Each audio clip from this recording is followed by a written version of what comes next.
Hyper ఆది గారు డైపర్ల వ్యాపారంతో నెలకు ఎంత సంపాదిస్తున్నాడో తెలుసా? తెలిస్తే నిజంగానే మీ మతిపోతుంది. అయితే రీసెంట్గా ఆది గారు చైనా వెళ్ళిన విషయం అందరికీ తెలిసిన విషయమే. అక్కడ వాళ్ళ ఫ్యాన్స్ని అయితే కలుసుకున్నాడంట. అయితే వాళ్ళ ఫ్యాన్స్ అన్నారంట, ఆది గారు మీరు వేసే జోక్స్ అనేవి చాలా అంటే చాలా బాగుంటాయి, మీరు వేసే జోక్స్కి మాకు ఎన్నికైనా మోషన్ టాబ్లెట్ వేసుకున్నా కానీ తగ్గట్లేదని చెప్పి నవ్వుకుంటూ అన్నారంట. అయితే ఇది విన్న ఆది గారికి ఎలా రియాక్ట్ అవ్వాలో తెలియక అని చైనీస్లో ఉన్నాడు. అక్కడ ఉన్న చైనా వ్యక్తులు షాక్ అయ్యి, ఓ అమ్మ ఇతనికి చైనీస్ వచ్చు, ఇతనికి ఎలానా మర్యాద చేపిద్దామని చెప్పి వాళ్ళ పిల్లోడిని అయితే ఎత్తుకోమని చెప్పి ఆది గారికి అయితే ఇచ్చారంట.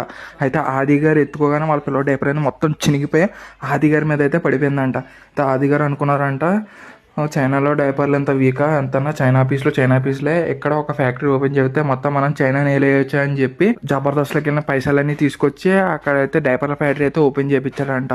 అయితే అక్కడ డైపర్లు చేయించడం మొత్తం టెస్ట్ చేయడం గట అన్ని ఆది గారే చేసేవారంట. అయితే ఎస్పెషల్లీ ఈ డైపర్లు వచ్చేసి సౌత్ ఆఫ్రికా నుంచి సౌదీ అరేబియా వరకు కొన్ని లక్షల్లో అయితే అమ్ముతూ నెలకి 60 నుండి 70 కోట్ల వరకు అయితే సంపాదిస్తున్నాడంట. అయితే ఈ విషయం మీరు కొత్తగా తెలుసుకుంటే లైక్ చేసి, షేర్ చేసి, సబ్స్క్రైబ్ చేసుకోండి.